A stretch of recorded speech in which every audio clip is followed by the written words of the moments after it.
किसी ने बहुत कमाल की बात कही है।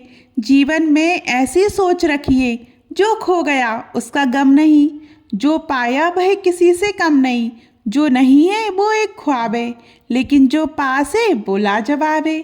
नमस्ते दोस्तों, मैं हूँ प्रतीक्षा। आज मैं आपको एक बड़ी ही छोटी लेकिन गहरी सीख देने वाली कहानी सुनाने जा रही हूँ।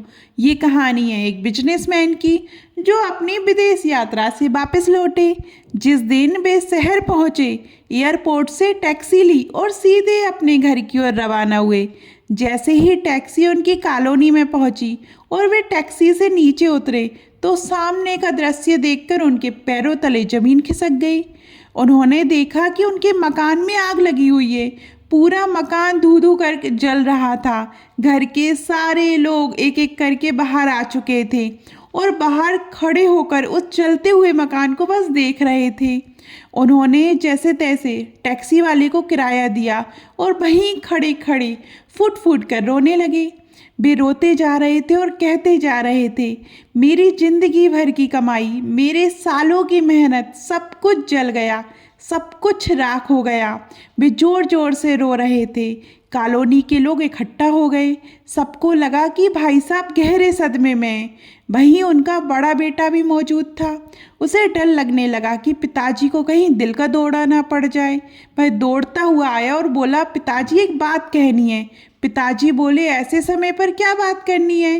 पहले फायर ब्रिगेड बुलाओ। बेटे ने कहा, हमने कॉल कर दिया है, वे आ रहे हैं। लेकिन आप मेरी बात सुनिए। फिर बड़े बेटे ने कहा, जब आप विदेश यात्रा पर थे तब हमने आपके पीछे से इस मकान का सौदा कर दिया था।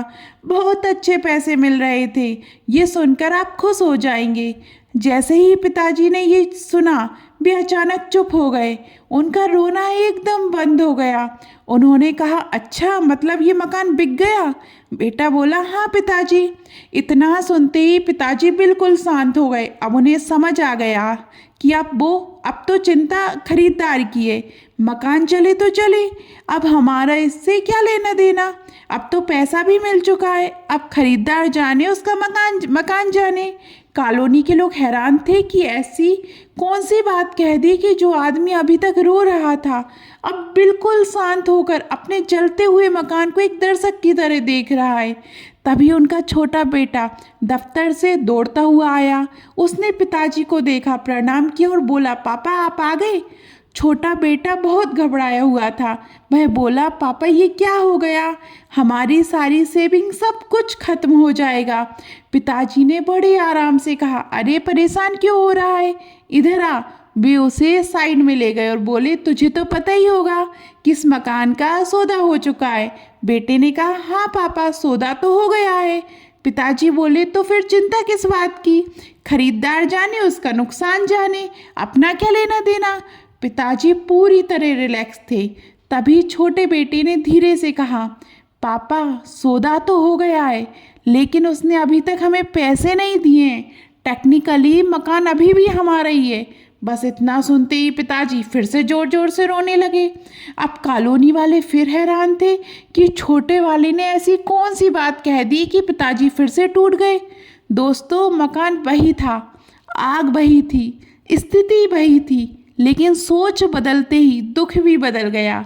इस दुनिया में असली दुख का कारण चीज़ें नहीं होती, बल्कि उनसे हमारा लगाव होता है, आसक्ति होती है, अटैचमेंट होता है।